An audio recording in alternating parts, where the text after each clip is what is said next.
بسم اللہ الرحمن الرحیم۔ قصہ حضرت ابوبکر صدیق کی خلافت کا۔ جب حضرت ابوبکر صدیق خلیفہ بنے تو انہوں نے خلافت کے امور سنبھالنے کے ساتھ ساتھ اپنا پرانا کاروبار بھی جاری رکھا۔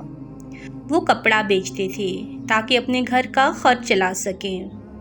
صحابہ اکرام نے جب یہ دیکھا تو کہا، یا خلیفۃ الرسول، اگر آپ بازار میں وقت گزاریں گے تو امت کے کام کون کرے گا؟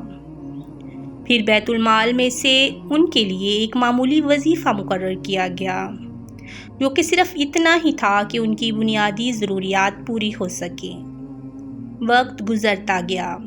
جب حضرت ابوبکر صدیق کا وصال قریب آیا تو انہوں نے فرمایا، میں نے خلافت کے دوران بیت المال سے جو کچھ لیا، میرے بعد وہ سب میرے مال میں سے واپس کر دیا جائے۔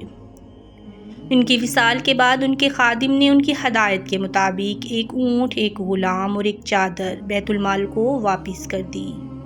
یہ وہ چیزیں تھیں جو انہوں نے بطور وظیفہ لی تھیں۔ حضرت عمر رضی اللہ تعالیٰ عنہ نے جب یہ سب دیکھا تو روتے ہوئے فرمایا، اے ابوبکر، آپ نے خلافت کا حق ادا کر دیا۔ آپ نے اپنے بعد آنے والوں کو بہت مشکل میں ڈال دیا۔ یہ واقعہ ہمیں سکھاتا ہے کہ قیادت، عہدہ اور اختیار کے ساتھ تقویٰ، دیانت اور ذمہ داری کتنی ضروری ہوتی ہے۔